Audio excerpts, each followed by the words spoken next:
déjeme saludar a un maestro que respetamos y admiramos por su larga trayectoria, porque le sabe, porque es uno de los expertos en estos temas.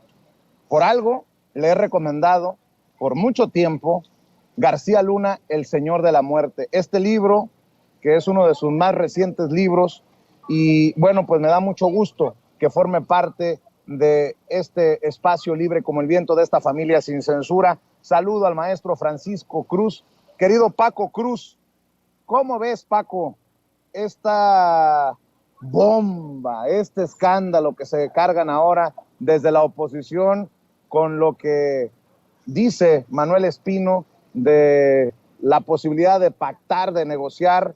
Dice el presidente, cero tolerancia, cero impunidad, no hay espacio para estas cosas. Mi querido Paco, te saludo con mucho gusto. Vicente, ¿cómo estás? Buenos días. Mira, pues el presidente tiene razón cuando dice que no puede haber un pacto. En este país, 4 presidentes mexicanos ya pactaron con el narcotráfico. Pactó Miguel Alemán Valdés, pactó Carlos Salinas de Gortari, pactó José López Portillo y pactó Felipe Calderón, y así nos fue. Mira cómo estamos, ¿sí? Desde que Miguel Alemán pactó con los narcos y se convirtió en un gobierno narco de facto, el problema ha ido escalando, y luego llegamos a López Portillo, y recuerda, a través de Arturo el Negro Durazo Moreno, ¿sí? Pactaron, y el centro de control del narcotráfico estaba en la Ciudad de México, en la Plaza Tlaxcoaque, que era a donde operaba la Dirección de Policía y Tránsito de la Ciudad de México, que tenía otro organismo o una división para la prevención de los delitos, la DIP, y él se encargaba de negociar con los narcos, y ve cómo nos dejó López Portillo. Y luego Salinas, a través de superpolicía Guillermo González Calderón, y pactó con todos los narcos, y mira cómo nos fue en el sexenio de Salinas, ¿no? Su hermano iba incluido ahí. Eso no lo digo yo, lo dijo el expresidente o el extinto presidente Miguel de la Madrid Hurtado, ¿sí? En una entrevista que dio, lo involucró directamente en el narco. Después lo hicieron pasar como loco, pero ellos pactaron con el narco. Y luego Felipe Calderón, y mira cómo está el país. Es decir, cada presidente que ha pactado con el narcotráfico nos lo ha dejado en llamas. Ya tenemos la experiencia, ya sabemos lo que significa pactar con el narco, ya sabemos qué significa y lo que representa que la Policía Federal, en el nombre que tú quieras llamarlo, Guardia Nacional o lo que sea, como quieran llamarlo, si la Policía Federal pacta con el narco, ya tenemos lo que es el infierno que nos dejó Calderón, y Peña nos deja otro porque sigue la misma política. Es decir, en este país no se puede experimentar. Ya se ha pactado con el narco en 4 ocasiones abiertamente, y en las 4 han dejado el país hacia atrás, ¿eh, Vicente? Qué duro se escucha lo que nos pone sobre la mesa. Ya se pactó y nos dejaron un cochinero. Y precisamente por la exhibida que se le está dando en diferentes congresos estatales a Felipe Calderón y su simulada guerra contra el narcotráfico, su estrategia de protección a ciertos grupos del crimen organizado, algo de lo que habla el presidente continuamente en las mañaneras. Déjame preguntarte, ¿qué piensas de esta declaración de Mike Vigil, el exagente de la DEA, que asegura que Dan Augusto López Hernández está mintiendo sobre una investigación internacional contra Felipe Calderón? Luego, el secretario de Gobernación, Dan Augusto López Hernández, habla de que hay elementos para investigar y juzgar a Calderón, como en su momento se juzgó también al dictador chileno Augusto Pinochet. Yo te pregunto, ¿puede armarse un caso contra Felipe Calderón por crímenes de lesa humanidad? Ya algunos aseguran que Felipe Calderón es el villano favorito del López Obradorismo, y algunos que se dicen obradoristas también en el golpeteo, peor que los panistas. Dicen, pues si tanto daño hizo Felipe Calderón, que lo meta a la cárcel López Obrador. Se les olvida que López Obrador, desde el Ejecutivo, no mete a la cárcel a nadie, mi querido Paco Cruz. Bueno, Vicente, mira, primero, ¿se configura el delito de crímenes de lesa humanidad? Sí, pero primero hay que platicar qué pasó y por qué se puede configurar un delito de lesa humanidad. Primero, mira, hay que aclarar qué constituye un genocidio, que eso está bien definido por la Convención para la Prevención y la Sanción del Delito de Genocidio en la ONU. Desde 1951 se conoce ese delito. Después tenemos que ver qué son los crímenes de guerra. ¿Por qué los crímenes de guerra? Bueno, recuerda, apenas toma posesión Felipe Calderón como presidente de la República, declara una guerra abierta, ¿sí? Él fue el que lo mencionó, él fue el que dijo guerra contra el narcotráfico. ¿Por qué no lo puso en papel? Bueno, mira, no lo puso en papel porque si un gobierno declara la guerra formalmente, tiene que respetar ciertas convenciones internacionales. Entonces, Felipe Calderón Hinojosa siguió el ejemplo de Luis Echeverría Álvarez y de Gustavo Díaz Ordaz en sí declarar una guerra. Aquella ocasión fue una guerra de baja intensidad que conocemos como periodo de la Guerra Sucia, pero no se declara formalmente, y Felipe Calderón sigue ese ejemplo y no la declara la guerra de palabra, pero no formalmente, porque tendría que cumplir con leyes internacionales, con acuerdos internacionales. Entonces, mejor no lo declaran, perdón, lo declaran, pero no lo ponen en papel, así que no tienen que cumplir, por ejemplo, con el Estatuto de Roma, ¿sí? No tienen que cumplir nada. Entonces, pero hay crímenes de guerra bien establecidos, asesinato, tratos crueles, tortura, pero mira, vamos a lo que nos interesa. El otro, ¿qué son los crímenes de lesa humanidad? ¿Sí? Los crímenes son estos los más difíciles de definir y de probar, porque no hay tratados dedicados exclusivamente a ellos. Pero la ONU ya los conoce desde el siglo, bueno, no, perdón, los ha estudiado hasta los siglos XVIII y XIX, ¿sí? Y ya hay declaraciones después, los países organizados, y ya después como ONU y en la Corte Penal Internacional reconocen y ofrecen una lista: asesinato, que se configura en ciertas condiciones, exterminio, ¿sí?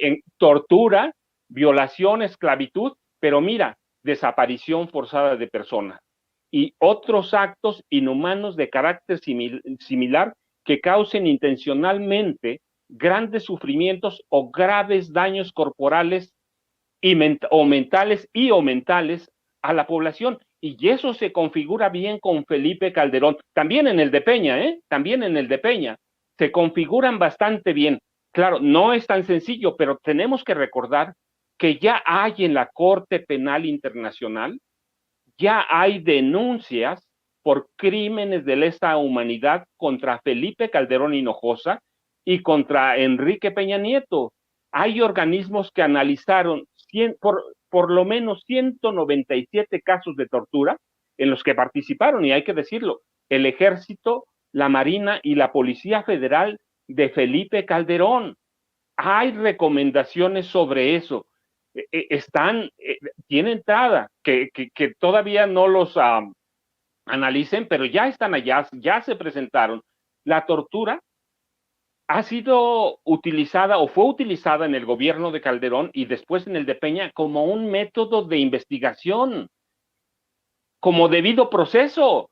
Hay videos, hay documentación, hay testigos, hay evidencias y pruebas del involucramiento del Estado a través de la Policía Federal, del Ejército y de la Marina, que configuran el delito de lesa humanidad. Así que sí hay, solo tenemos que tener claro que hay genocidio, crímenes de guerra y delitos de lesa humanidad. Y por otro lado, entender que ya hay acusaciones contra Felipe Calderón y contra Enrique Peña Nieto en la Corte Penal Internacional, Vicente. Así que sí hay.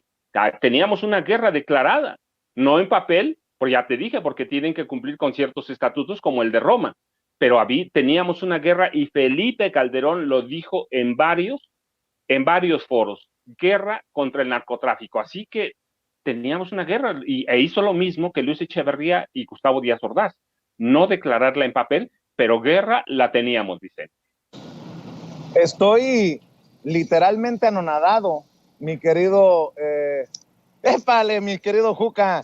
Ahorita te saludo con mucho gusto. Va llegando Juan Carlos de Juca Noticias por aquí a donde estamos transmitiendo. A ver, Paco, me sorprende, me deja anonadado la gran cantidad de defensores que tiene Felipe Calderón desde los medios de comunicación. Por ejemplo, estaba viendo una columna de Alfredo González en el Heraldo de México, que quiere minimizar todo a que Felipe Calderón es el villano favorito de la 4T. Dice, Felipe Calderón y todas las personas, cosas o casos vinculados con él serán siempre la mejor cortina de humo de la 4T para desviar la atención de los verdaderos problemas del momento. Así como Carlos Salinas de Gortari fue el villano favorito de Ernesto Zedillo, el presidente Andrés Manuel López Obrador designó al expresidente panista como el malo de su película. Aunque siempre critica las gestiones de los demás exmandatarios y los responsabiliza de todos los males de México, con el michoacano tiene una obsesión muy particular. Se refiere a él como comandante Borolas y lo acusa del baño de sangre que inundó al país con la llamada guerra contra el narcotráfico. Además, de forma errónea, la 4T dio a conocer que Calderón es objeto de una investigación internacional por su relación con el operativo Rápido y Furioso. Más aún, el secretario de Gobernación, Adán Augusto López, dijo que él y su administración terminaron convertidos en traficantes de armas. Y se suelta en una que creo yo es una defensa de Felipe Calderón y de sus achichincles, pues me parece muy perversa, porque nada más sería cuestión de revisar los datos duros, como les llama el maestro Ricardo Sevilla, para entender que estas columnas son poco menos que basura. Bueno, esa es mi opinión, mi querido Paco Cruz. No, Vicente, mira, es decir, son periodistas muy a modo, simpatizantes del PAN, simpatizantes del PRI, que, bueno, pues mira, no hay que ir muy lejos, los datos ahí están. La guerra contra el narcotráfico no se la inventó López Obrador, no la inventamos nosotros. La guerra contra el narcotráfico la declaró en diciembre de 2006 Felipe Calderón Hinojosa en 2 estados, Michoacán e Hidalgo, con decenas de acusaciones que no tenían ningún fundamento. Él fue el que nombró a Genaro García Luna sabiendo que era un criminal, ¿sí? ¿Por qué lo nombró? Pues porque finalmente Genaro García Luna fue el que lo impuso como presidente, recuerda. Genaro García Luna, por primera vez en la historia de este país, comandó un contingente élite, más de 2,000 elementos de la Marina que tomaron Palacio Legislativo, ¿sí? El Congreso de la Unión, que sesionaba en San Lázaro para imponer a Felipe Calderón. Él se autoimpuso la banda, él se autojuramenta, pero Genaro García Luna era un criminal desde los 11 años de edad. Él lo sabía. Él tenía todo, él les vendió ese proyecto policíaco. Entonces, mira, además, cuando termina el gobierno de Felipe Calderón, tiene un acuerdo confidencial con Enrique Peña Nieto, que ahora es público, un acuerdo para reservar todos los datos, todos, sobre la guerra contra el narcotráfico. Hay evidencias de sobra de que Genaro García Luna y su gente, su hermandad, porque era una hermandad que venía junta desde 89 en el CISEN, que se encargaba de negociar, sí, protegían al cártel de Sinaloa, de eso hay evidencia de sobra, pero además negociaban con todos los capos, y ellos se inventaron, desde la mente maestra criminal de García Luna, negociar con otros sectores que eran productivos, protegidos por el ejército, como el comercio de aguacate o la extorsión a los aguacateros, la exportación ilegal de acero a través del puerto Lázaro Cárdenas, y luego ellos arman a varios cárteles, pero en especial al cártel Jalisco Nueva Generación, para que pueda responder a una guerra. Sí, hay en esos periodistas una especie de olvido, de desmemoria de la historia que es muy reciente. Los muertos están ahí. Mira, cada uno de nosotros pudo haber sido una víctima central de esa guerra, sin quererlo. Pero además, mira, hay 72 matanzas documentadas en el gobierno de Felipe Calderón. Y tenemos también las de Enrique Peña Nieto. Pero en el caso de Calderón, desde 2006 hay documentados crímenes de lesa humanidad y crímenes de guerra. Eso no lo estamos inventando, están documentados. Solo hay que ir a la Corte Penal Internacional o algunos organismos de derechos humanos en México para conocer que ya hay demandas contra Felipe Calderón en la Corte Penal Internacional. Entonces, no, hombre, el villano favorito con Salinas de Gortari. Mira, Guillermo González Calderón, que me tocó entrevistarlo antes de que lo mataran en McAllen, era el superpolicía de Felipe, de Carlos Salinas de Gortari. Negociaba con todos los capos, con todos. Quería controlar el narcotráfico.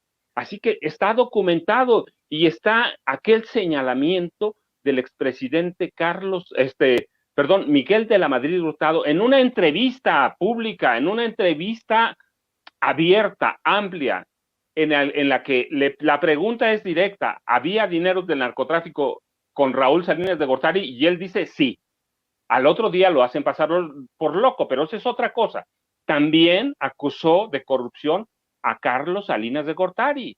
Sí, ya hay elementos suficientes, como había elementos suficientes para involucrar al sexenio de López Portillo en la guerra contra el narcotráfico y el control de los narcotraficantes desde la policía de la Ciudad de México, que tenía jurisdicción prácticamente en todo el país. Recuerda, hizo general a el negro Durazo Moreno, uno de los policías más crueles y violentos que ha tenido, al nivel de García Luna, al nivel de Guillermo González Calderón. Así que no, mira, los datos de Felipe Calderón están ahí, son recientes. Él puso en marcha la escalada de violencia contra los narcotraficantes, pero que fue una farsa, que fue un cuento que se inventó. ¿Para qué? Para controlar el narcotráfico, no solo el narcotráfico, para controlar el crimen organizado. ¿Escondieron los expedientes sucios, oscuros de Genaro García Luna? Sí, los escondieron. Que me entregaron 30 años después. Mira, sí, cuando empieza su carrera criminal, Genaro García Luna, lo sabía Felipe Calderón, lo sabía Fox también. Mira, cuando el PRI pierde la presidencia de la República con Francisco Labastida Ochoa en 2000, Genaro García Luna es vivo, sabe que Marta Sagún le da por lo esotérico, le da por las ciencias ocultas, por el oscurantismo, y Genaro García Luna la conoce bien, le vende, porque él también iba por ese camino, le vende el proyecto policial para controlar al narco. Marta lo compra, se lo vende a Vicente Fox, ¿y qué hacen? Le crean la Agencia Federal de Investigaciones, pero nadie dice nada en este país. ¿Por qué? Porque la prensa y prácticamente la mayoría de los medios y de los periodistas y los dueños de los periódicos, pues estaba comprado. Pues nadie, nunca se iba a saber, pero hay documentación, ya hay libros, hay todo. Solo hay que echarse, Vicente, un clavado a la información, hay que estudiar el pasado. Pero, bueno, pues mira, tenemos a periodistas como que están defendiendo al régimen, ¿sí? Pero muchos, Vicente, recuerda, ¿cuánto dinero les dio el gobierno federal? No solo a los dueños de los periódicos, que esa es una parte, ¿sí? Nada más hay que recordar que hubo un grupo de periodistas que iba o estaba encaminado a lanzar la candidatura presidencial de Genaro García Luna, con dinero desde la presidencia de la República a través de Televisa. Así que solo hay que echarse un clavado, Vicente, solo hay que recordar hay que traer a la memoria todos los datos de la guerra contra las drogas, que no empieza hoy, ¿sí? Y que el control del narcotráfico lo podemos seguir bien. Mira, Miguel Alemán, a través, de los decimos con nombre y apellido, Coronel Carlos I. Serrano, presidente del Senado, Carlos Salinas de Gortari, Raúl Salinas de Gortari, Guillermo González Calderoni, José López Portillo, Arturo el Negro Durazo, Miguel Nazararo, y tenemos a Felipe Calderón con Genaro García Luna, Luis Cárdenas Palomino y toda la playa de camaradas, hermanos, porque era una hermandad criminal que venía desde 1989 en el CISEN, Vicente. Oye, Paco, déjame preguntarte también, si me permites, maestro, acerca de este ruido que se ha generado desde el New York Times, el periódico New York Times, uno de los más, entre comillas, importantes de Estados Unidos y del mundo. ¿Forman parte estos periódicos como el New York Times desde el extranjero de este golpeteo sistemático contra el gobierno del presidente Andrés Manuel López Obrador? ¿Qué tan importante es esta entrevista secreta que sostuvieron Tomás Herón de Lucio y Alejandro Encinas, el subsecretario de Gobernación en Israel? Y te lo pregunto porque muchos hacen ver esta oferta de Alejandro Encinas para un criterio de oportunidad a Tomás Herón de Lucio para que diera a conocer todo lo que sabe sobre la desaparición de los 43 normalistas de Ayotzinapa como una medida desesperada de Alejandro Encinas. ¿Qué es lo que has podido digerir, desmenuzar de esto que publica el New York Times y que pues obviamente lleva al presidente a respaldar totalmente a Alejandro Encinas en esta investigación, en este grupo, para conocer la verdad sobre la desaparición de los 43 normalistas de Ayotzinapa, Paco? Bueno, mira, Vicente, la verdad es que la ventaja de vivir en un lugar donde no tienes internet te permite estar fuera de todo ese bombardeo de información que a veces es sin sentido, que no se analiza y que forma parte del golpeteo diario contra el presidente Andrés Manuel López Obrador. Sí, mira, a mí por la tarde me enviaron un mensaje con el reportaje del New York Times y no lo vi, te lo confieso. No lo vi, sino ya hasta entrada la noche, y el título parece explosivo, ¿no? Es muy explosivo el título. Lo leí bien, lo analicé, pero lo dejé para hoy en la mañana, y vi algo que se llama Newsletter El Times en español, ¿sí? En el que aparece una entrevista de Elda Cantú con Natalie Kitroff, que es una de las autoras del reportaje, ¿sí? Y a mí, además de que ya tenía estudiado el reportaje, me da la impresión de que esta entrevista lo mata todo, ¿sí? Y Elda Cantú del newsletter El Times dice algo así: conversé con Natalia Kitroff, la nueva jefa de la corresponsalía del Times en México y una de las autoras del reportaje, para que me diera más detalles. A continuación, sus respuestas, editadas por cuestiones de espacio. Yo esperaba que presentara las grabaciones de la entrevista con Alejandro Encinas, esperaba que presentara una grabación completa, que para eso sirve Internet, no hay problema, con Tomás Herón de Lucio, ¿sí? Y bueno, le hace una serie de preguntas y Natalie dice, nos sentamos 2 veces y punto, pero luego le preguntan, ¿qué significan estas revelaciones de Alejandro Encinas para la investigación? Y la respuesta de Natalie me parece que mata todo lo que haya dicho. Dice, la verdad, es respuesta de Natalie a una pregunta, ¿eh? La verdad no lo sabemos todavía.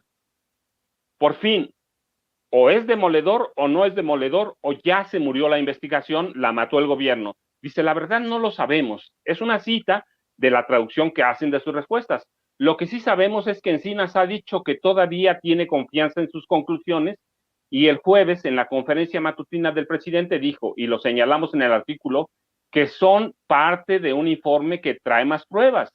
El grupo de expertos internacionales, el GIEI, va a salir con su propio análisis muy pronto, a finales de este mes, y habrá que ver qué es lo que dicen. Es decir, el reportaje no es tan reportaje como parece, sino que infiere una serie de cosas, de señalamientos que hizo Encinas, pero lo hacen aparecer como un reportaje explosivo, que no es eso, ¿sí? Hay pruebas que no van a servir, como en todos los casos. Hay pruebas que no van a servir, hay pruebas que se van a usar y que suelen ser una, pero es contundente. No importa que 99 sean malas, Vicente, con una que sea sustanciosa y bien documentada, con esa pasa. Y el informe de la Comisión de la Verdad que encabeza el subsecretario Alejandro Encinas está lleno de cosas, pero no solo eso, mira, me parece que el reportaje se queda corto porque está la primera investigación o con la que se da a conocer la verdad histórica.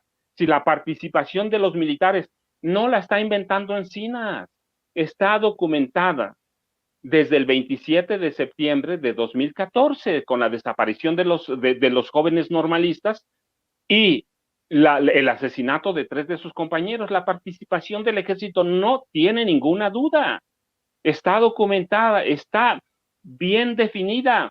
Hay, hay documentos de Telcel, fíjate, de Telcel que le entregaron a la PGR de Jesús Murillo Caram, que muestran la presencia de algunos teléfonos de los jóvenes normalistas en el campo militar número 1, meses después de la supuesta desaparición, porque todavía quedaron vivos unos días, recuerda, y de la muerte de los 3 compañeros.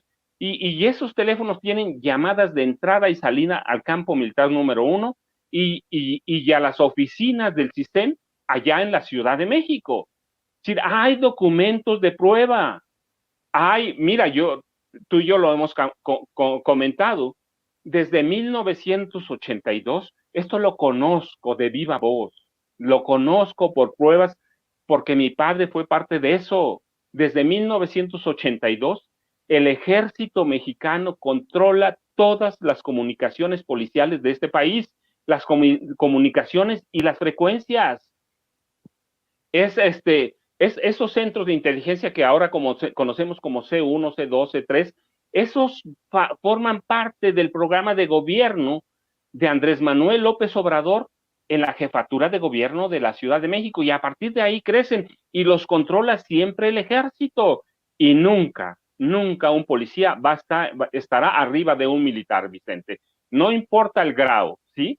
Siempre el militar está por arriba. Ellos conocían, tenía el ejército infiltrados, tenía infiltrados, entonces hay pruebas de sobra que pudieron haber consultado, independientemente que quieras golpear a alguien o no, o sea tu agenda informativa, hay documentos que tienes que consultar. La investigación que hizo Murillo Caram está llena de evidencias de tortura, ¿sí? De un desaseo en la investigación. Pero mira, no solo eso, cuando ellos nos presentan la conversación con Tomás Cerón de Lucio allá en Israel como un gran descubrimiento, pues se les olvida, primero, que no era novedad, ¿sí? Segundo, que en las leyes mexicanas existe bien preciso el criterio de oportunidad. No es a Tomás Herón de Lucio solo al que se lo aplican prácticamente a todos los supuestos grandes criminales, al mismo exprocurador detenido aquí en Ciudad de México, a Rosario Robles, al exdirector de Pemex. El criterio de oportunidad existe, pero no existe solo aquí, Vicente. En Estados Unidos hay que ver a cuántos narcos mexicanos les aplican, como se llame la palabra legal, les aplican el criterio de oportunidad. ¿Cuántas veces negocian con ellos? ¿Sí? ¿Con cuántos han negociado? Es decir, el criterio de oportunidad es una norma prácticamente en todas las legislaciones penales. Si te ayudan a resolver un caso, pues vas a negociar con ellos. Eso se trata. No es una novedad. No es algo que nos tuviera que sorprender. El criterio de oportunidad existe. Ya lo habían comentado, lo habíamos comentado en varias ocasiones. Así que la entrevista forma parte de eso, que es una entrevista cordial. Pues sí, le estás tratando de sacar información. Ya quiero ver los métodos de antes para sacar información. Recuerda, en México y en Estados Unidos solo hay que ir a Bahía de Guantánamo para ver cómo le arrancan confesiones a los detenidos a base de tortura. Ya no se usa en este gobierno la tortura. como método para sacar información, como se usó en el gobierno de Enrique Peña Nieto, como se usó en el gobierno de Calderón. Bueno, vimos a Tomás Herón de Lucio torturando, lo pescaron con las manos en la masa sembrando pruebas. Es decir, el reportaje está bien, pero es un poco tramposo. Lo que me parece que es válido y es bien rescatable, pero también lo hemos comentado, que no es una novedad, que la Fiscalía General de la República hace agua por todos lados, que urge una limpia. Eso lo hemos dicho, que hay traidores, que hay agentes infiltrados que trabajan ahí, sí, pero son infiltrados, que hay fiscales que están avisando al equipo de Felipe Calderón, al equipo de Peña Nieto en este momento, ¿sí? La fiscalía hace agua por donde se le vea. Urge, sí, urge que haya una limpia en la fiscalía, pero tampoco es novedad porque lo hemos comentado, Vicente, pero claro, como es el New York Times que lo publica, pues ahí tienes atrás a un grupo de sopilotes que está esperando ese tipo de noticias, pues para caerle al subsecretario de Gobernación y presidente de la Comisión de la Verdad. Sí, creo que hay algunos errores, me parece que hay que señalarlos. Sobre todo hay un poco de precipitación en la presentación del informe porque primero tuvieron que haber analizado bien la conformación de la Fiscalía General y qué fiscales, porque recuerdan, no solo es el fiscal especial el que tiene caso, lo ven otros, tanto lo ven que se filtra la información. Y tenemos un fiscal general de la República que parece que camina contrario a los intereses del presidente de la República, que camina conforme a sus intereses, que ya lo ha demostrado, que ya lo hemos denunciado y que tiene una cola larguísima. Hemos señalado abiertamente que el fiscal hace mucho debió haber renunciado, pero tampoco es facultad del presidente. Ciertamente lo recomendó como, pero es una facultad del Senado de la República. Entonces, lo hemos señalado, pero sí, mira, yo leí el encabezado del reportaje y dije, ya se les cayó todo el caso. No, todavía no se cae. Pero sí creo que tienen que ser más cuidadosos, tiene que haber una depuración y tienen que evitar este tipo de filtraciones que hacen mucho daño. Sí, el reportaje pues tiene tiene una política informativa del Times, me parece que sí, después de ver lo de Moody's, pues forma parte de esta andanada contra el presidente López Obrador, que ya les urge que se caiga, ¿no? Desde el 1 de diciembre de 2018, les urge que se caiga. Me parece que hay mucho de eso en el reportaje. Se queda corto porque hay cualquier cantidad de documentos para consultar. Y yo hoy esperaba, o espero todavía, que nos muestren las conversaciones íntegras con Tomás Herón de Lucio, nos muestren las conversaciones íntegras con con Alejandro Encinas, subsecretario de Gobernación. Me parece que ya en el camino del reportaje, pues nos lo deben, no nada más decir, pues consultamos cientos de documentos, pues díganos cuáles, ya lo van a develar, lo van a dar a conocer, pues díganos cuáles, hay que hacer un trabajo completo. Yo entiendo que en el periódico impreso hay limitaciones de espacio, como en cualquier medio impreso, pero entiendo que en Internet, porque lo conocemos bastante bien tú y yo, hay cabida para presentar todos los documentos que consultaron los 3 reporteros que firman el reportaje que apareció ayer en el Times, Vicente. Buen punto, mi querido Paco. ¿Por qué no cerramos? Yo siempre agradecido porque compartas con la audiencia de Sin Censura tu análisis, tus comentarios, tus opiniones. ¿Por qué no cerramos invitando a las miles de personas que están conectadas en estos momentos en Sin Censura para que revisen tus cuentas en redes sociales y estén al pendiente de lo que publicas? Vicente, pues ya sabes, yo te agradezco, les mando un abrazo por allá y @Paco Cruz Jiménez en Twitter, Francisco Cruz Jiménez en Facebook. Vicente, te mando un abrazo y mira, estamos pendientes porque seguramente este reportaje del Times va a dar mucho más que hablar y lo que yo te digo, yo espero que nos muestren las pruebas de todo eso que dicen en el reportaje, sobre todo la polémica que apareció y que tengamos muy claro cuáles son todas las pruebas por las que se cayó supuestamente el caso o la nueva investigación contra la verdad histórica, Vicente.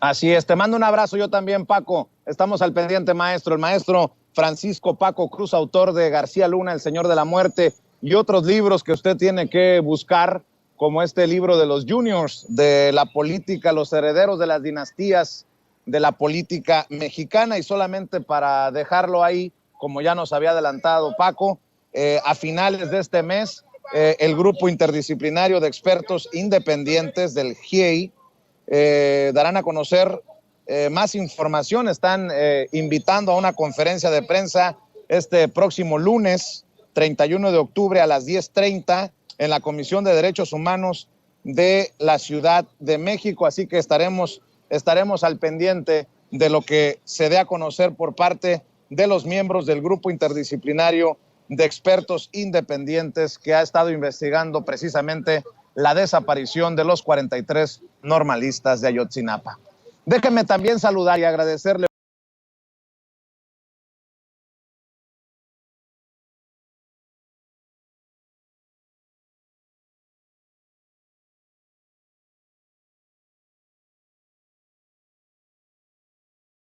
por su paciencia al maestro Ricardo Sevilla, escritor, periodista independiente, columnista del diario Basta y orgullosamente miembro de esta familia sin censura. Querido Ricardo, te saludo con mucho gusto para hablar de dos temas, sobre todo, que son importantes, ¿no?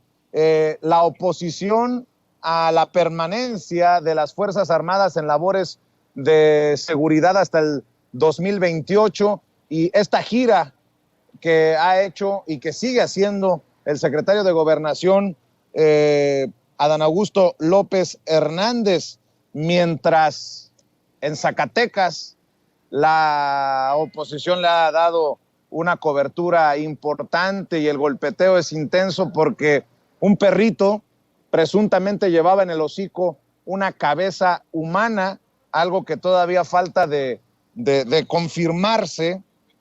Pero bueno, hablemos de estas y otras cosas, mi querido Ricardo Sevilla, te mando un abrazo. Abrazo de regreso, querido Vicente, público memorioso, y en efecto, la oposición continúa lanzando injurias y descalificaciones contra el gobierno federal, siguen quejándose de la inseguridad, pero no se dan cuenta, Vicente, que donde hay más inseguridad es en los estados mal gobernados por el PRI, por el PAN, por Movimiento Ciudadano. La incidencia delictiva, hay que ver los diferentes semáforos y nos vamos a ir para atrás, porque está a todo lo que da en Guanajuato, en Jalisco, en Chihuahua, en Nuevo León y en el Estado de México. Pero estos gobiernos no aceptan que la inseguridad en México no es responsabilidad completamente del gobierno federal, sino en todo caso una responsabilidad compartida. A los gobernadores de la oposición no les importa afrontar la responsabilidad, sino evadir su compromiso y señalar con dedo flamígero al gobierno federal. A los gobiernos del PRIAN no les importa otra cosa más que cuidar su imagen y pagar notas y publireportajes en los medios de comunicación corporativos para que les hagan, ya lo sabe usted, un periodismo a modo y la gente se vaya con la finta de que ellos son los eficaces y la federación, en todo caso, es la culpable de todas sus desgracias. Pero ¿sabe qué? No es así. Yo me pregunto, ¿qué acciones concretas, sin eufemismos, sin cuentos, están haciendo en las entidades que gobiernan Diego Sinue Rodríguez Vallejo, Enrique Alfaro, Samuel García, Maru Campos, que tanto hemos criticado, y Alfredo del Mazo? La respuesta es dolorosa, Vicente. Nada. No están haciendo nada. Simple y sencillamente están culpando al gobierno de López Obrador. Y mire, por si fuera poco, todo el mundo sabe que las policías estatales y las policías municipales son pésimas, están mal capacitadas, mal pagadas y tienen pocos elementos. Y por si eso no fuera suficiente, se sabe que la mayoría están infiltradas por el crimen organizado. Se sabe que reciben dinero para que trabajen no para la gente, no para las corporaciones, sino para las células del crimen organizado. Y para cuidar que la seguridad llegue a todo México, el presidente López Obrador, ya lo sabe usted, ha propuesto que la Guardia Nacional realice labores de seguridad hasta 2028, y eso está muy bien, eso está excelente, lo celebramos. La Guardia Nacional es un cuerpo que hasta este momento goza de excelente aceptación por parte de la ciudadanía y goza también de una adecuada preparación, pero los diputados y senadores de la oposición han frenado la iniciativa, no quieren que la Guardia Nacional resguarde a las familias mexicanas, esgrimiendo un discurso ramploncísimo, políticos burdos como Guadalupe Acosta Naranjo, como Javier Lozano, como la imbatible Lili Téllez y Emilio Álvarez y Casa, hablan de militarización. Burdos, ellos no saben absolutamente, y si lo saben, lo quieren evadir, qué es la militarización. Y no solamente ellos hablan de este cuento chino, también los agrestes y vendidos medios de comunicación corporativos hacen exactamente lo mismo, Vicente, impulsar esta narrativa para desacreditar el esfuerzo por darle seguridad al pueblo de México. Y pese a ello, la reforma constitucional de la ley a la Guardia Nacional, con la que el Congreso Federal aprobó prolongar la presencia del ejército en las calles hasta 2028, va avanzando y ya consiguió la validación de 17 legislaturas estatales. Hoy mismo en la conferencia mañanera, el presidente López Obrador le cedió el micrófono a Dan Augusto López para que platicara cómo va la cosa, y van avanzando. 17 legislaturas estatales ya la validaron y van por más. Ellos quieren que se valide en las 32 entidades. Y fíjate, Vicente, que por otro lado, y como me decías, sí, ayer se viralizó un video donde supuestamente un perro, ahí lo vemos en el video, se observa llevando en el hocico una cabeza humana, una cabeza cercenada, una cabeza amputada, y eso ocurrió presuntamente, y lo tienen muchísimos medios ya que lo recuperaron, y comunicadores y todo, de los que hay que recelar, de los que hay que sospechar, pero es evidente que ese perro está caminando en las calles de México. Presuntamente ocurrió en Zacatecas, y es una escena de terror que donde haya ocurrido es digna de la más reciente serie de televisión de Guillermo del Toro, y uno se queda atónito. ¿Por qué siguen ocurriendo estas cosas en México? ¿Hasta dónde caramba irán a parar? La inseguridad en los estados, en los municipios, en las localidades de México, en el México profundo, está a flor de piel. La inseguridad está minando la confianza de las personas están nerviosas, están horrorizadas, la gente está sumamente preocupada y atemorizada. Por cierto, que el gobernador de Zacatecas, David Monreal, el hermano de Ricardo Monreal, que está muy ocupado cantando rap, pegando estampitas en álbumes y haciendo videos presentándose como un caballero Jedi, pero mostrándose muy indolente ante lo que está ocurriendo en la entidad que gobierna o malgobierna a su hermano y que alguna vez gobernó él, pues no ha dicho nada, nadie ha dicho nada. Los medios de comunicación corporativos están impulsando, desde luego tratan de golpear al gobierno federal, pero si ocurre en Zacatecas, esto golpea no al gobierno federal, sino golpea a los gobiernos estatales, golpea a Zacatecas. Dicen que ocurrió en Zacatecas, así lo han afirmado Haniel Novel, así lo han afirmado en el Universal, así lo han informado en Infobae, en muchísimos medios de comunicación corporativos, pero no se dan cuenta que están lanzando piedras sobre su propia cabeza,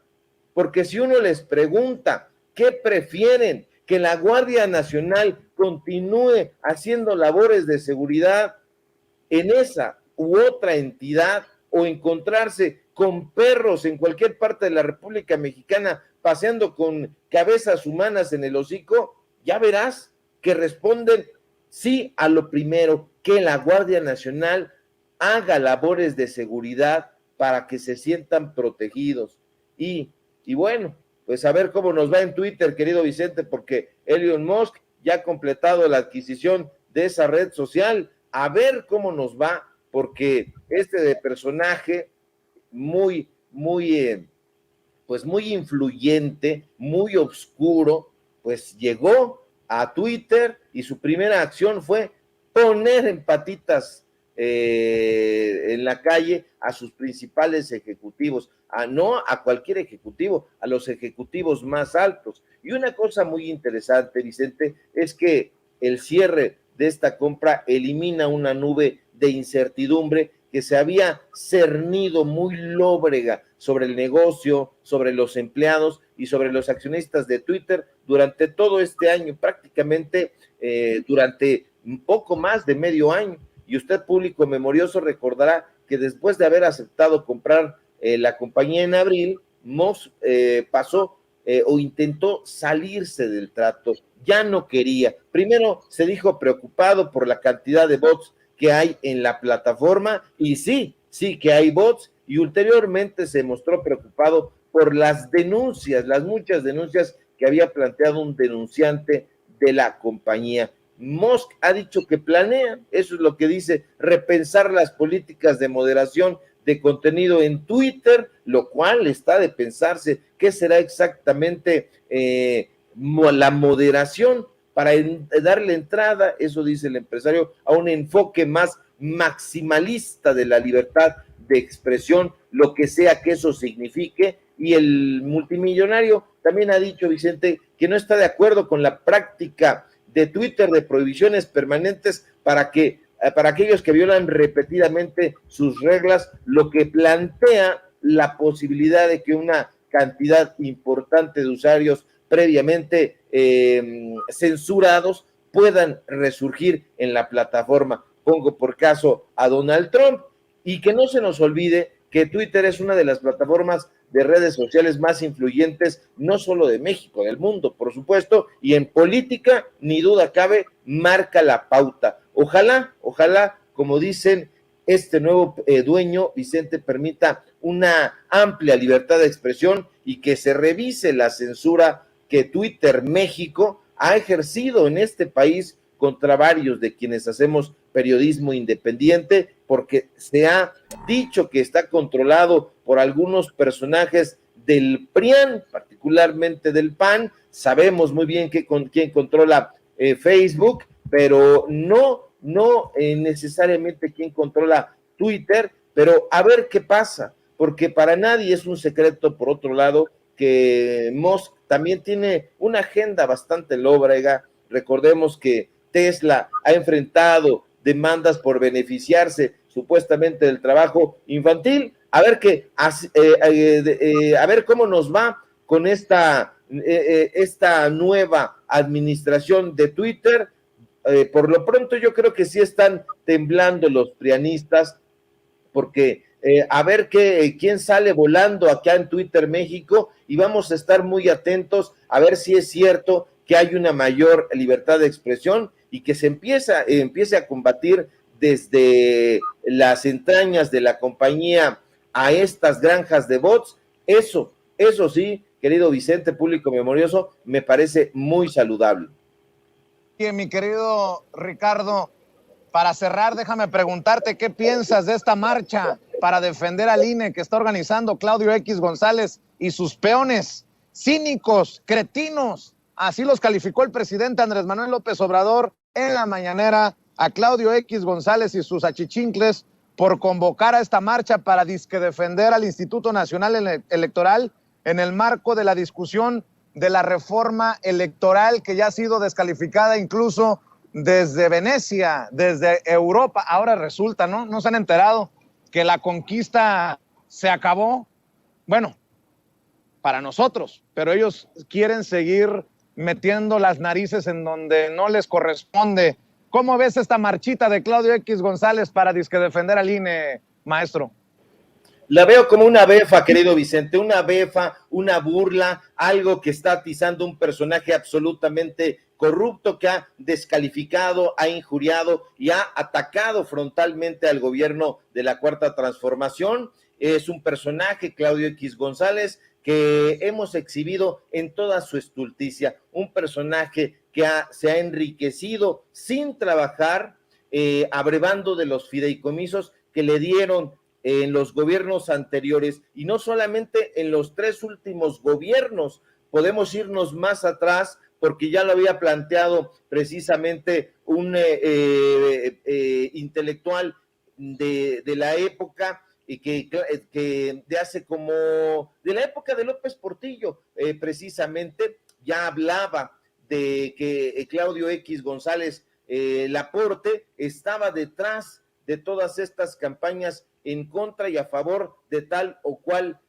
candidato. Hay que checarlo. Al ratito estaba yo revisando el libro, voy a poner la captura de pantalla para que no quede lugar a dudas desde cuándo este personaje, esta familia ha estado envuelta en las tramas de golpeteo político. Lo vamos a subir y yo lo veo como algo completamente desahuciado. Vamos a encontrar ahí a los mismos sujetos de siempre, un puñado de personajes a los que si entrevistamos nos van a decir: no sabemos por qué estamos acá, van a repetir los tópicos sobados. López Obrador es un peligro para México, López Obrador va a convertir este país en Venezuela, en Cuba, y todas esas grasejadas que no tienen ningún sustento. Van 4 años del gobierno de López Obrador, poquito más, y estas descalificaciones, estas campañas sucias, estas campañas publicitarias atizadas desde los medios de comunicación corporativos no han pegado, no han cuajado. López Obrador continúa en la defensa de la democracia y yo estoy completamente de acuerdo. Hay que hacer una reforma electoral, hay que hacer una reforma que revitalice al Instituto Nacional Electoral, que desde hace muchísimos años está secuestrado por una camarilla. Esa camarilla actualmente está tutelada por Lorenzo Córdoba Vianello, por Ciro Murayama, pero esos mismos personajes ya estaban en el Instituto Federal Electoral en la época de Pepe Goldenberg, que fue director y subdirector de la revista Nexos de Héctor Aguilar Camín. Entonces yo veo que va a azotar esta marcha contra el muro del fracaso. Estos personajes no tienen ningún tipo de validación de la gente, de la población, y ahí donde los vean los van a criticar, y luego se van a quejar, van a decir que son violentos, pero no, estos personajes son los que están tratando de violentar y han violentado la democracia en este país desde hace muchísimos sexenios. Mi querido Ricardo, siempre es importante escuchar tus opiniones aquí en Sin Censura. Hay que leerte, hay que verte, hay que escucharte en tus diferentes trincheras. Cerremos, como todos los días, invitando a la gente para que amor con amor se pague, Ricardo. El gusto es mío, querido Vicente, público memorioso. Síguenme, por favor, en mis cuentas en redes sociales, en Twitter de Elon Musk. Ahí Ricardo Sevilla es @Sevilla Crítico, en Facebook panista, Ricardo Sevilla, así nada más. Y bueno, estamos flanqueados por opositores al periodismo independiente, pero no le hace. Vamos a seguir luchando, abrazo partido del lado de la gente, y síganme por favor aquí en Sin Censura, donde estoy participando al filo de las 11 de la mañana, de lunes a viernes. Síganme por favor al rato ahí en el informativo Los Datos Duros, Ricardo Sevilla, Los Datos Duros. Nos vemos a las 8:30 y en la columna de Basta. Un fuerte abrazo, querido Vicente, que todo marche bien. Te mando un fuerte abrazo a ti, a la audiencia, producción, y que tengan todos un excelente fin de semana. Claro que sí, también tú, mi querido Ricardo, gracias. Y quiero presumirles antes de ir con Julián Atilán. Amigos, amigas, regresamos en breve, pero mientras seguimos hablando sin pelos en la lengua, sin censura, usted puede suscribirse a nuestros 3 principales canales en YouTube. Sin Censura Media, en donde tenemos más de 1,600,000 suscriptores, Sin Censura TV, en donde tenemos más de 1 millón de suscriptores, y en Sin Censura Presenta, en donde queremos llegar muy pronto a los 100,000 suscriptores. Si usted ya está inscrito en Sin Censura Media, suscríbase en Sin Censura TV. Si ya está suscrito en Sin Censura TV y Sin Censura Media. Suscríbase a Sin Censura Presenta. Recuerde que es gratis, no tiene que sacar un solo centavo de su bolsillo para apoyarnos. Dele clic en la campanita para que los señores y señoras de YouTube envíen las notificaciones cuando estemos transmitiendo en vivo y en directo o estemos subiendo videos. También nos puede seguir en Twitter en @Vicente Serrano y hasta en Instagram. Ojo, también estamos en Instagram. Son nuestras redes sociales y con el apoyo de ustedes seguimos creciendo, porque con ustedes todo, sin ustedes nada.